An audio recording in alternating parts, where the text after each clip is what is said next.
I think starting in around 2018, you saw innovation in the category fall off a cliff. You can go look at Marketo today, and it looks like it did in 2018. And yet buying has completely transformed in that time frame. And then AI comes along and it's changing it even again. I personally think the current marketing automation category is incredibly stagnant, and there needs to be a new modern alternative, and somebody needs to build that. Hint, hint. Welcome to A History of Marketing. I'm Andrew Mitrak, and this week I'm joined by Jon Miller, who's one of the world's leading experts on marketing automation. Jon has founded and led several companies and is best known for co-founding Marketo, one of the top marketing automation platforms. In our conversation, Jon shares the inside story of how marketing automation evolved over the last 30 years. And he shows us how the technology and measurement practices created a disconnect between the campaigns that marketers run and what's actually in the best interest of the customer. Now, this episode is a great companion piece to my last podcast episode with Kerry Cunningham. Together, they tell a story of how research and advisory firms like SiriusDecisions had a symbiotic relationship with marketing tech companies like Marketo. Consultants created frameworks like the demand waterfall, and then pointed customers to software, like Marketo, to implement said frameworks. And then software vendors then pointed them back to consultants to implement the software into marketing organizations. Like I said, a symbiotic relationship. But you don't need to have listened to my interview with Kerry Cunningham to appreciate this conversation with Jon Miller. Jon's super insightful and he's a great storyteller, so this episode is entertaining and informative throughout. Now, here's my conversation with Jon Miller. Jon Miller, welcome to A History of Marketing. Thank you for having me. Hello. I'm so excited for this conversation. I want to start with one of your LinkedIn posts. Quote, "The metrics-obsessed MQL-chasing playbook that I helped create at Marketo is steering us away from marketing's fundamental truth. Do right by the customer." And so this quote kind of encapsulates the story I'm hoping to unpack through this conversation with you, the creation of Marketo, how B2B marketing became obsessed with MQLs, and what sort of downstream impacts this had on marketing today. So does that sound good to you? That sounds good. This is a topic near and dear to my heart. Awesome. Well, let's start at the beginning. I was looking you up on LinkedIn and I saw that you started by studying physics at Harvard. So I'm wondering, how did you go from there to a career in marketing and MarTech? Yeah, it's one of those things that makes sense when you look at it kind of retroactively, but you wouldn't have necessarily thought it kind of going in. I always thought I would be an academic, when I studied physics, and I actually applied and got into MIT for a PhD program. But at the same time, being at a place like Harvard, there's like a lot of recruiting and consulting firms and banking firms who come to campus, and a little is like, I couldn't help thinking that life seemed kind of glamorous, potentially compared to the life of the academic researcher. And so I decided to apply and give it a shot. MIT was kind enough to let me defer my admission for a year. And so I ended up taking a job in a management consulting firm. And turns out I really liked it. And that the quantitative background from physics actually applied to the consulting world, especially the kind of projects I was working on, ended up being projects around topics like, there's all this information about my customers. How can I use that information to make better decisions about how to interact with them and how to, create the best value exchanges with them? So I decided to go to business school. And so I found myself at Stanford, 1997 to 1999, which, if you recall, is like the peak of the internet bubble. It's an exciting place to be. If you were at Stanford and not thinking about starting a company at the time, you were doing something wrong. Almost by just momentum, I ended up getting a job at a company called Epiphany, which is literally down the street from Stanford. Like I started working there my second year of my MBA, and I could literally walk there. That's how close this was. And I had no business getting a job at a high tech company at the point. I had no high tech experience, anything like that. But Epiphany was just entering the marketing technology space. Turns out the consulting firm that I'd worked at before was a company called Exchange Partners. And we'd had a sister company called Exchange Applications. That company ended up building a marketing technology product that actually had an IPO and was probably the top marketing technology of the mid 90s. So Epiphany was kind of entering that space. They knew about Exchange applications as the competitor. And the fact that I had even any connection at all through this sister company was enough for them to give me a job. So I find myself at Epiphany in the peak of the internet bubble building marketing technology. What did marketing technology look like at this time? It's a great question. First off, it was on premise. So, half a million to $1 million software investment and, another million plus of implementation fees. And you were typically connecting this technology to a data warehouse. And it was mostly technology to build and extract lists, right? So, the Gap would use Epiphany to query their data warehouse to pull this list for the direct mail catalog A versus this list for direct mail catalog B, and then just started to come on board. So now they're going to also use this to pull the list for email one and email two. Who's buying the technology? Is this an IT buyer? Is this a CMO who's buying it? Like, who's on the buying committee for something like this? Well, back then, I just described, it was like $1 million, plus investment. So it was, complex capital investments that was, very IT driven. That was hard, right? I mean, the marketing department didn't necessarily always have the political capital to drive their agenda into the IT department.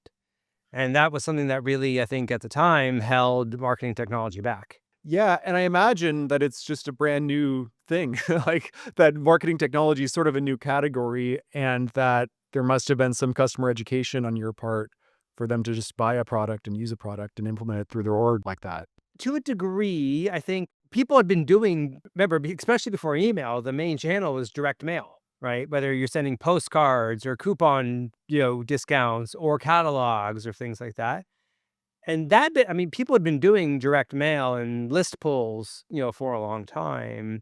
It's just they were doing it with handcrafted SQL code, and so, it was the innovation, the thing that was quote unquote new was the ability for a non-SQL database coder person to be able to go in and slice and dice the data to sort of start pulling some of their own lists. So it wasn't a completely new thing, but it was a better, more efficient process. So you're at Epiphany in the dot-com era. Were they impacted by the dot-com bubble? Absolutely. I mean, I still remember the day that we announced that we had sold Amazon as one of our customers. And the stock went up literally, I'm not exaggerating, $70 per share that day. So I mean, that was literally hundreds of thousands of dollars of value on paper for me personally from that announcement. So you can imagine that was a good day. Yeah. And then we peaked at a market capitalization of $8 billion, which is just insane to think about. And then the internet bubble popped and everything came crashing down. The stock went from $300 a share down to $60 a share. That was still worth a fair amount of money on paper, but you can imagine psychologically when it was just at 300, it's pretty hard to sell it at 60. Yeah. And so a lesson I learned is if you ever have the ability to take profit off the table, sell your stock when you can. Makes sense. So, can you tell me the story of founding Marketo? What was the problem you were hoping to solve with Marketo? Because this is sometime after the dot-com bubble bursting. I think it's around the 2005 era. So, what was going on then? I stuck with Epiphany till 2005 when we finally sold Epiphany to an ERP firm called SSA Global. And I didn't have interest in working there. And so when I was offered a package to leave, I took the package. Came home, told my wife this. She thought I was insane because we had just bought our first house and we had a mortgage, and she was pregnant with our first kid. So I was out kind of looking for a job, but I remember I had lunch one day with Phil Fernandez. Phil had been the president and chief operating officer of Epiphany. So I was like, "So what are you thinking of doing?" He's like, "Oh, I want to be CEO of a company and I'm interviewing a couple places, but I'm also thinking about starting something." He asked me, what am I thinking about doing? I was like, well, I want to be CMO or VP of marketing, and I'm interviewing a couple places, but it really does seem like there ought to be a company. And we realized that this vision that we both sort of had for the company was pretty similar. So what was that vision? To your question, like, what was the idea and what was, for Marketo? And I've already alluded to this slightly. So before Marketo, there was on-premise software, which was a complicated capital investment to buy. The problem is that most executives looked at marketing as a cost center, and it's very hard for to justify capital investment into a cost center. People want to make it cheaper; they don't want to make it better. Right. And that really had always held marketing technology backwards. And at the same time, in 2005, you had Google AdWords really starting to take off. Really, Google AdWords only got up and running in 2002. And here was a thing that a marketer could buy programmatically on their credit card. And what we realized is that marketers have lots of discretionary budget, right? Whether it's to spend money on Google Ads or a trade show or printing brochures. But the key idea is it's all OpEx and not CapEx. So the big idea from Marketo was that software as a service, which was just becoming mainstream, could allow us to deliver complicated, serious marketing software as a subscription that a marketer could buy out of OpEx and not CapEx, right? So that, so we had to make the software as easy to buy so they could make the decision of, do I do more Google Ads or do I buy Marketo? And that, that's what we really tried to build. Our mantra was make it easy to buy, easy to own, and easy to use so that it would feel like, that kind of OpEx program investment. So that was a big idea. What were you kind of going up against with Marketo? You mentioned sort of on-prem technologies. Like if you were going to a big account that you were trying to land, what were you the alternative to? So there's this other company at the time called Eloqua. Eloqua started in 1999 as a chat solution. And I think in kind of like 2003, 2004 timeframe, they sort of started delivering kind of what now became known as marketing automation. And it was technically SaaS, but it was sort of like a weird semi SaaS solution, if you will. Eloqua did a great job of convincing high-tech companies in Silicon Valley that they needed a solution like this. And we'll talk about that more in just a second. But they also had a reputation of being complicated and expensive. And so it made for really easy positioning for Marketo in the early days.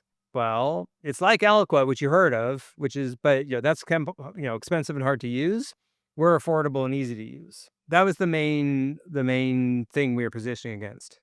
The only thing that strikes me of Marketo compared with Eloqua is Marketo's a much better name. Eloqua is kind of hard to spell, hard to pronounce, hard to know what it means. Whereas like if you're selling to marketing and Marketo, it makes a lot of sense. Do you remember coming up with that name, Marketo? Because it's a pretty great name. Oh gosh, we've tried all sorts of names and ideas.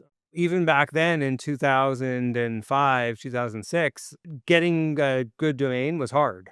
So we would come up with ideas and I type it in and nope. I was like, that one's taken. Nope, that one's taken. Specifically, the story is, one day I was playing with anagrams of marketing and whatnot. I tried Marketo and I was like, no, that's taken. And then I tried Ramketo, where I just played with the letters a little bit. And I was like, ramketo.com, it's available. And I remember, emailing Phil and saying, hey, what do you think of Ramketo? Right. And he said, well, that's terrible. Yeah, it is. He said, what about Marketo? And I was like, it's not available. So then he just went to the browser and typed marketo.com, right? And it was taken, but the website said, if you want to buy this domain, email me here. All right. So Phil emailed the guy and said, I want to buy Marketo, and $4,000 later, he bought Marketo. Oh man, yeah, 4,000 in this day and age, that's a steal. That's great. Yeah, well, exactly. So that was how we ended up being Marketo.com. I love company naming stories and getting a domain stories because there's always some little hustle to getting the domain. Yeah, exactly. So one of the things that is associated with Marketo is this idea of the marketing qualified lead, or the MQL. Yep. Do you remember the first time you ever heard the phrase marketing qualified lead? I think so. I mean, the term was coined and popularized by SiriusDecisions, which was an analyst firm, and they published what they called the demand waterfall, and so well, they had MQL, they also had the SQL, sales qualified lead, and the SAL, the sales accepted lead. I believe they debuted that formally in 2006, right? Which is the year that Marketo got up and running. I think in the early days, a couple things kind of came together. One, Eloqua and SiriusDecisions kind of had a little bit of a symbiotic relationship, where SiriusDecisions was saying, hey, you should follow the demand waterfall. Well, people would be like, how do you do it? Like, well, you need Eloqua to do it. And Eloqua would be, the reverse side of that thing. Like, hey, you should follow the SiriusDecisions model. And so that synergy behind the MQL and the demand waterfall is part of what drove that Eloqua success, especially in those venture-backed tech companies. Great. And that's what we were able to glom onto with Marketo, as like, oh, you want to do this MQL thing, that you're hearing about from SiriusDecisions. Well, we'll make it easier and more affordable for you to do that. It was related to the core ideas, I think, of lead nurturing and lead scoring. Because the other thing you have to remember that was happening at this time is Google AdWords and other digital marketing channels were just beginning to take off. It was literally still early days where somebody might click an ad and come to your website and fill out a form, right? And you needed a place to put that lead, if you will. But people realized that just because that person filled out the form, they weren't necessarily ready to talk to a salesperson. It was a waste of time for both sides. So you needed technology to help you keep in touch with that lead and nurture it and develop it till it was ready. And you needed some ability to score them to know when they might be ready and it's time to pass them. So by 2008, 2009, people were basically like, I got to get me some lead nurturing, like literally, I mean, that's what people would say on their first call with us. They're like, apparently I have to do lead nurturing and you can sell me lead nurturing. So how fast can I get started? And that's kind of what drove a lot of success in the early days. Yeah, it's funny because I had spoken with Kerry Cunningham, who was at SiriusDecisions at one point in time. And when I was asking him about the origins of MQL, he was kind of blaming the the marketing tech, or he was saying like the marketing tech came first, but it wasn't totally clear to me. It seemed like a little bit of a chicken or the egg type thing, of like which one came first. I think it was very much a symbiotic thing going on. They're working together in cahoots with each other. I alluded to this right at the start. The MQL-chasing playbook that steered us away from marketing's fundamental truth, do right by the customer. And you mentioned that Marketo is partially responsible for this MQL-chasing playbook, and people are coming to you saying, I want to, nurture some leads. Why is that? What was Marketo's kind of share and responsibility in popularizing this sort of MQL-chasing playbook? I literally wrote a book at Marketo called The Definitive Guide to Lead Nurturing.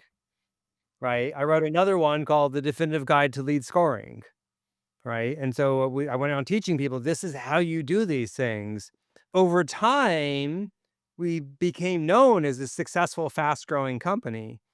And people would ask me to come give presentations about tell me, how do you do it? Like, what is your secret sauce for your fast growth? Right. And so I would give presentations on how I generated my leads and how I would nurture them and how I would score them and create the MQLs and pass them along. And it just almost it became this playbook that if you're a tech company looking to grow, this is kind of how you did it, And again, it wasn't just me. It was also SiriusDecisions preaching things, and it was also Eloqua preaching things and the rest of the category. But collectively, we created a movement where the MQL became the holy grail that everybody was trying to achieve, right? It became the standard of success for marketing. The MQL industrial complex is what is what Kerry had called it. Yeah. So you're talking about Marketo gaining traction, and I want to dive into this story because founded. You said it launched in 2006. You'd kind of co-founded it in 2005. Was it immediate, like overnight success, or what? When did you feel like, hey, this is this is a company here? So I skipped a little part of the history of Marketo, which was the very first product we built was to help manage your Google AdWords. So it could set your bids, and it could make your ads for you and A/B test the ads, and also host landing pages to capture the leads. And it was easy to buy. Come to the website, free trial, give me your credit card, start using it. And that product did not have great traction for a variety of reasons that we probably don't have time to totally get into. It was too easy for to buy, if I sort of oversimplify it. But we always knew that pay-per-click was just one step along the way, and we're going to add email and automation and these other things. So what's interesting is we were building the thing that became marketing automation, and that didn't actually come out till 2008. But as we were beta testing that and approaching it and getting ready to build it, it was clear that people thought there was something special there. Like people who knew Eloqua would look at what we had and they would say, "Wow, that is really cool and easier." And Phil made a really interesting decision that was the right decision, but I always wonder if I would have made it myself, which is he decided to kill the pay-per-click product. It's like it's not successful enough, it's distracting. Even though we worked on it for a while, it's distracting from this other thing that seems like a success. He also changed out our head of sales not long after the launch of the marketing automation product. These two things kind of like made it come together. Like we had this product that seemed to have product market fit and traction. And now I had a counterpart in sales who was executing well against the leads I was creating. So by mid 2008, it felt like we were starting to really hum along with traction.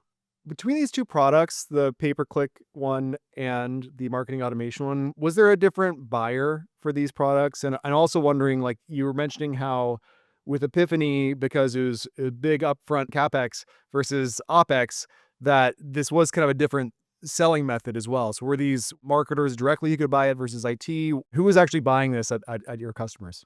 So the pay-per-click product would have been purchased by the digital ad manager, right? So literally the same person who would otherwise be logging into Google and setting keyword bids, they could just kind of buy our tool. The biggest problem there is like at the end of the day, we were a better UI on top of Google, but it's really hard to compete against Google's UI, right? They keep changing and evolving and adding things, and it was a challenging product.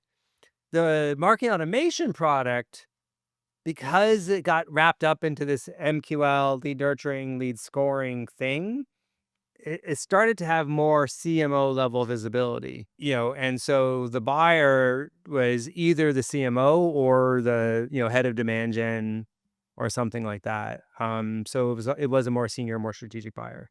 But in most cases, it was not IT. It was not IT. It was a marketer, and also he was sort of higher in the org chart. It's a little more lock-in as well. Yeah. So Marketo IPO'd in 2013, and there aren't that many marketing technology companies that I can think of that are publicly traded. There aren't that many. There just aren't. It seems like this is just an exciting experience to have co-founded a company and to IPO, and I'm just wondering if you have any sort of favorite stories from this IPO era. We IPO'd on NASDAQ. So NASDAQ doesn't have an official trading floor like the New York Stock Exchange, right? So the New York Stock Exchange, if you IPO, you get up on the big podium, you literally ring the bell, and that opens up the trading, right? And the trading happens. But in NASDAQ, they have this like fake studio, right? Where you press a button and confetti drops down, but like it's just a digital exchange. Like, so besides the confetti dropping, nothing actually happens. And the other thing about NASDAQ is they don't immediately start trading the stock. Instead, there's this like whole process where they kind of clear the buying and the selling, the buy sell offers to sort of figure out what the opening price is going to be. And then the stock starts to trade digitally. And that can take like an hour, hour and a half. So we go to the IPO ceremony. We have like our picture up on Times Square. There's like the big celebration, the button, the confetti. But remember, this is all like 9:30 a.m., which is 6:30 a.m. my body time, Right. right? And we've been going out the night before. And then we go to another room where they give you a glass of champagne. And then all of a sudden, all the adrenaline just leaves your system, right? Because like it's exciting and champagne, and now you're just sitting there for an hour and a half waiting for things to happen. And like I literally fell asleep on the table from like the adrenaline drop. Wouldn't you be so have like a lot of adrenaline just to see what happens like in that hour and a half? Wouldn't you have like a ton of anticipation? Like, is it gonna go up? Is it gonna go down? Like, what's gonna happen? Did I leave money on the table? Is it gonna pop? Like, what's gonna I like? very much wanted to see it, but nothing's happening. You're just literally sitting there waiting in a room. And so like the buzzkill and the energy drop of it is what I'm, sharing for what it's worth. It's a first class problem, I understand. The other story I'll share is more of a cautionary tale, which is as we approach the IPO, that in some ways almost became the reason why we existed, right? Like, we're successful, we're going to IPO. And like, why should you join Marketo? Because we're going to IPO, right? And like culturally, that became our why, in the Simon Sinek, viewpoint. And that's a terrible why, because then once we IPO'd, everyone's like, okay, now what? Now why do we exist? And I don't think Phil and I did a very good job defining the culture to be something more meaningful post that. So, it's a lesson that the IPO is just a financing event at the end of the day, and you need to have a why that's deeper than just we're successful. You left Marketo a couple years after the IPO Yeah, I left in 2015. in 2015, and then a few years later, Adobe acquired Marketo. Do you have any reflections on what this meant at a high level for marketing automation to be acquired by Adobe? Was that a significant milestone? Yeah, I think the trend was very significant because there were really four major players that ended up making up the marketing automation space. You had Eloqua, which by this point had been acquired by Oracle. You had Pardot, which had been acquired by ExactTarget, which got acquired by Salesforce, right? And now you had Marketo being acquired by Adobe. So three of the four major players were now acquired, with HubSpot being the only real standalone player. But even then, HubSpot, pivoted away from just marketing automation to be CRM and kind of this full platform suite. So if you look at it across the board, I think starting in around 2018, you saw innovation in the category fall off a cliff. You can go look at Marketo today, and it looks like it did in 2018. Right. Yeah, there's been a couple of bells and whistles added, but it's still fundamentally pretty much the same product. And so I think that has been a major disservice to the category, that there's been so little innovation in the last 6, 7 years. And yet buying has completely transformed in that time frame. And then AI comes along and it's changing it, even again, right? So I personally think the current market automation category is incredibly stagnant, and there needs to be a new modern alternative, and somebody needs to build that. Hint, hint. Right, right. So let's just also reflect on some of the things we sort of alluded to as well. Is that you had co-signed this anti-MQL manifesto with Kevin Cunningham, who I mentioned I'd also interviewed for this podcast. And you're not a fan of MQLs today. And I'm wondering, when did you first get an inkling that something was off with this model? Was it while you were at Marketo? Was it sometime after? Or I mean, it started when I was at Engagio, which was the company I started after Marketo.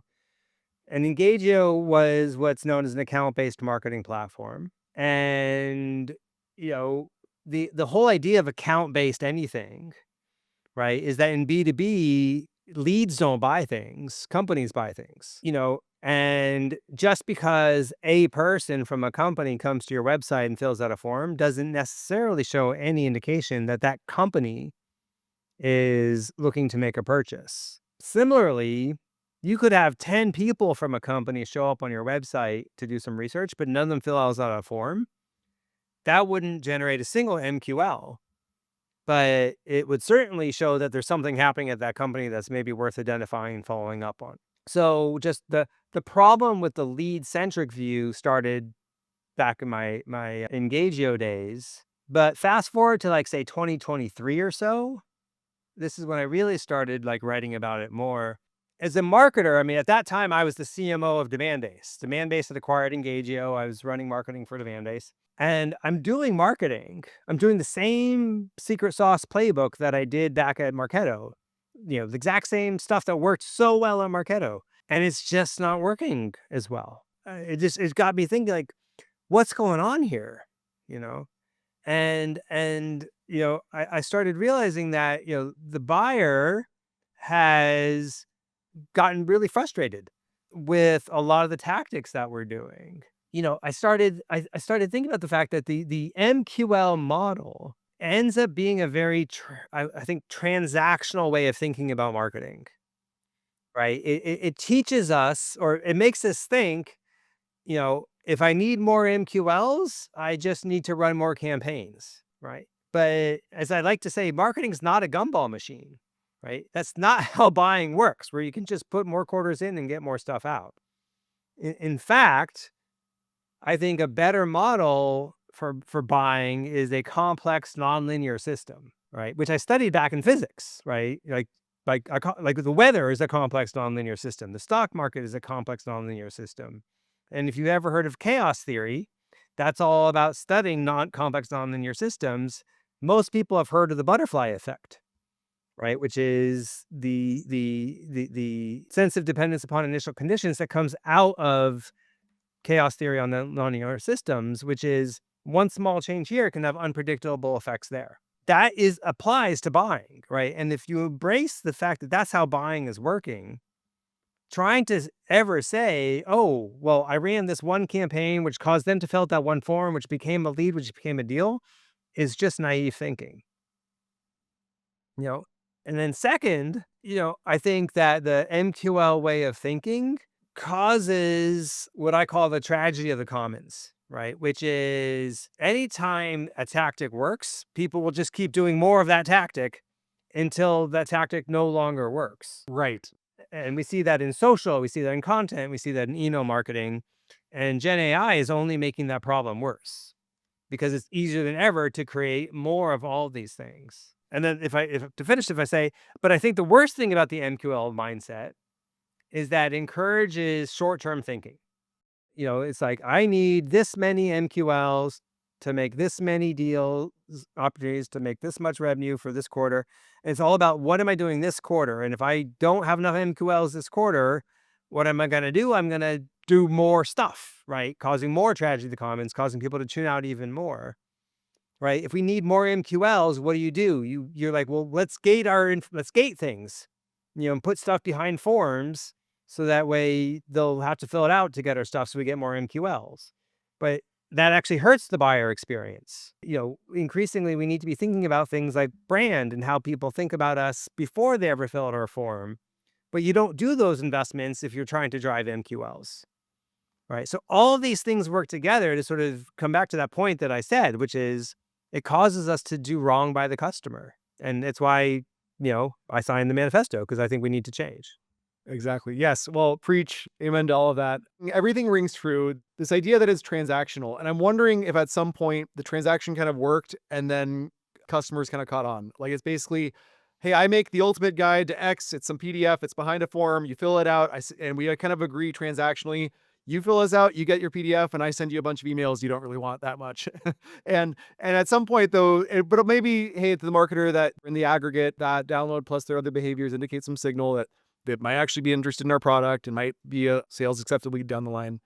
At some point though, the buyer kind of catches on that, hey, that ultimate guide to whatever is probably not worth all the emails I have to unsubscribe to, and it's just not worth the hassle, and I'm not going to click anymore. And I'm just not going to do that. What I'm wondering is that, did it ever work? Like, is it that, hey, it worked at one point and it was novel enough and it was low cost enough and it wasn't so saturated that it did work? Or was it kind of doomed to fail at the start? Yeah, I think it's a little bit of both. As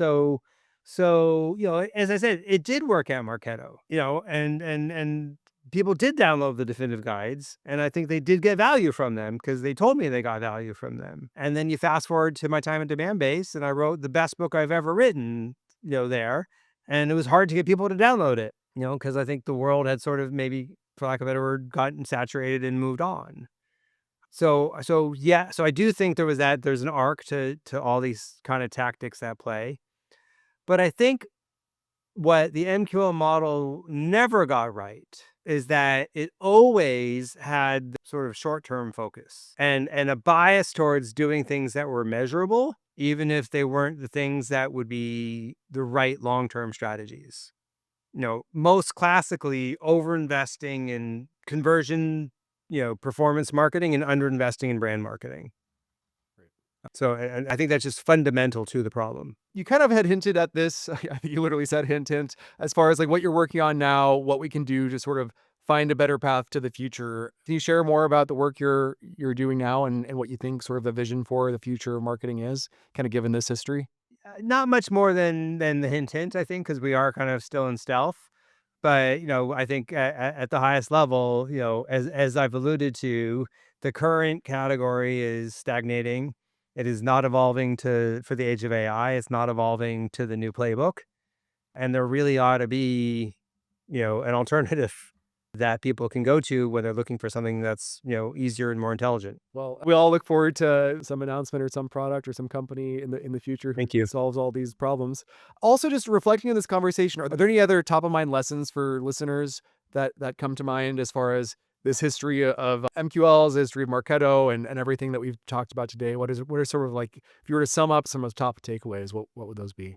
I would start by saying, okay, it's clear that we need to act differently, and that there is a new playbook that needs to focus on, what I would call true revenue marketing, right? Which is, not how many MQLs can I create, but am I shaping market perception so I'm the first one to buy our contacts when they actually are ready to buy, right? That has positioning that's so compelling that the competition reacts to us, right? And that has such strong brand preference that we don't need to discount to win the deals, right? So these are some of the aspects of the new playbook. I really do believe that's, the pendulum in marketing needs to shift back a little bit more towards focusing on, some of those fundamentals, if you will. So that's one of the takeaways, but I don't want anybody to walk away listening to this podcast that any of that's going to be easy. I mean, MQL calculations. Hey, I spend this much on this channel and get this many MQLs that convert at this rate.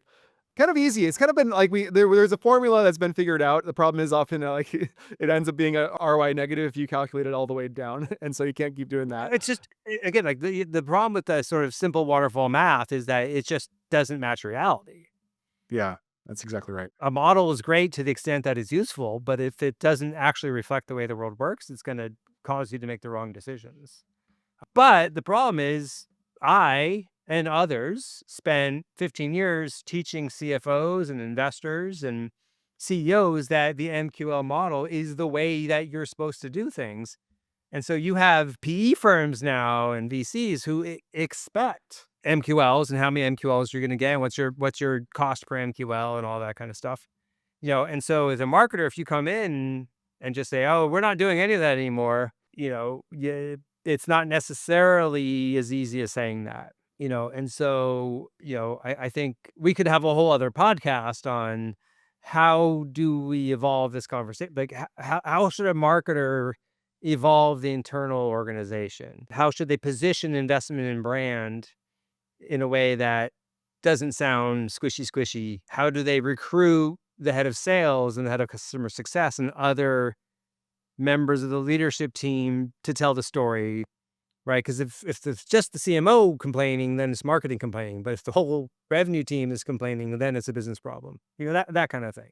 So it's not easy, but it is also important. No, that's totally right. And it's if you have any pointers on how to do that, I'm certainly all ears. Maybe we can bring you back for round 2 of a podcast to have that conversation. But in the meantime, Jon Miller, I've really enjoyed this conversation. Just as a final question, where can listeners find you online and learn more about your work? The best way is to follow me on LinkedIn. I share my thought leadership, my ideas, my best practices there.